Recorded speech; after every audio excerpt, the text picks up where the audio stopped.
Hello friends, എല്ലാവർക്കും വാക്കലിലേക്ക് സ്വാഗതം.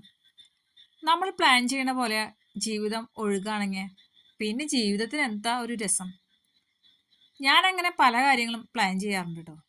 ചിലപ്പോൾ പ്ലാൻ ചെയ്താൽ കുറച്ച് കാര്യങ്ങളൊക്കെ നടക്കും, ചിലത് ഒന്നും നടക്കില്ല. ഇന്ന് കാലത്താണെങ്കിൽ നല്ല ഇരുട്ടൂത്തിയ മഴയായിരുന്നു. അപ്പോൾ പൊതുവെ ഒന്നും സംഭവിക്കില്ല എന്ന് വിചാരിച്ചൊരു ദിവസമായിരുന്നു. പക്ഷെ അതിന് വിപരീതമായിട്ട് നമ്മൾ പല സ്ഥലത്തേക്ക് പോയി, പല വ്യക്തികളെ കണ്ടു, ചില സംഭവങ്ങൾ നമ്മൾ അനുഭവിച്ചു, പലരുമായിട്ട് കൂടിക്കാഴ്ചകളുണ്ടായി. അപ്പോൾ നമ്മുടെ മനസ്സിൽ കെട്ടിക്കിടന്ന കുറേ സാധനങ്ങളൊക്കെ നമുക്ക് ഒഴുക്കി കളയാനായിട്ട് പറ്റി. നമ്മളൊരു പുഴ പോലെയോ കടലിലേക്ക് എത്തിയെന്നോ, കടൽ പുഴയോട് എത്തിയെന്നോ എന്തൊക്കെ വേണമെങ്കിലും പറയാം. എന്തൊക്കെ പറഞ്ഞാലും നമ്മളിൽ നിന്ന് എന്തൊക്കെയോ അഴുക്കുകൾ പോവുകയും പുതിയ എന്തൊക്കെയോ സാധനങ്ങൾ നമ്മുടെ മനസ്സിലേക്ക് കയറി വരികയും ചെയ്തു.